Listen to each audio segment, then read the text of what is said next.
안녕하세요. 행정튜브입니다.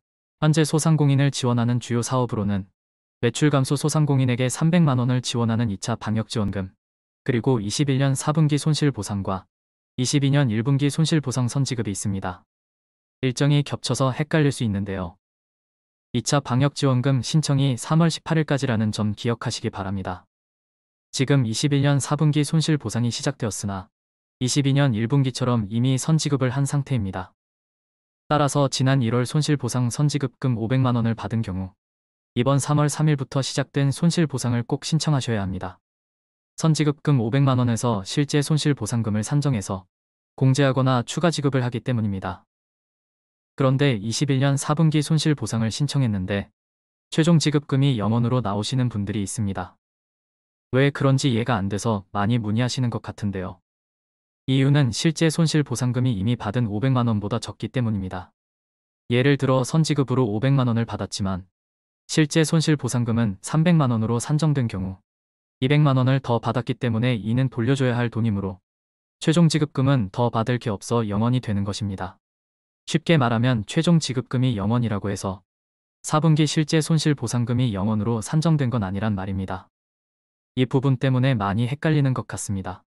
최종 지급금이 0원이라고 나오면 당연히 500만 원을 다 상환해야 하는가 하는 의문이 들 테니까요. 시스템적으로 더 지급할 금액이 없는 경우에 0원으로 나오는 것 같습니다. 그리고 왜 4분기 공제금액이 250만 원이 아니고 500만 원인지 물어보시는 분도 있는데요. 그런 의문이 드는 것도 당연합니다. 원래 선지급한 500만 원은 21년 4분기 250만 원과 22년 1분기 250만 원을 합한 거니까요. 하지만 21년 4분기 손실보상금 신청 시 250만 원이 아니라 500만 원을 공제합니다. 대신 실제 손실보상금이 500만 원보다 적은 경우 남은 선지급금은 22년 1분기에 추가 공제되니 너무 걱정할 필요는 없습니다. 예를 들어 21년 4분기에 300만 원을 공제하고 남은 200만 원을 22년 1분기에 공제하게 되면 상환해야 할 금액은 없습니다. 아까도 말씀드렸지만 21년 4분기 손실보상금이 선지급금인 500만 원보다 적으면 더 지급할 금액이 없으므로 0원이 됩니다. 따라서 최종 지급금은 0원이고 500만 원에서 실제 손실보상금을 공제하며 남은 선지급금은 22년 1분기 손실보상금에서 뺍니다. 만약 둘 다 공제했음에도 불구하고 손실보상금이 생각보다 적어 선지급금이 남는다면 이는 상환액으로 전환되는데 1%의 초저금리 융자이니 큰 걱정은 없습니다. 게다가 상환도 5년의 기간을 줍니다.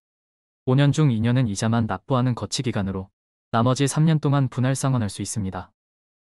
참고로 2월 28일부터 신청을 받고 있는 22년 1분기 손실보상 선지급은 추가 지급입니다. 즉 지난 1월에 선지급금을 받지 못한 업체를 대상으로 하는데 시설 및 인원 제한 조치 이행업체와 22년 1월과 2월에 영업시간 제한을 이행한 업체입니다.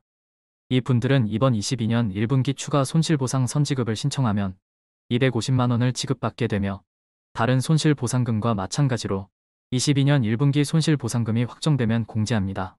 지금까지 행정튜브였습니다. 감사합니다.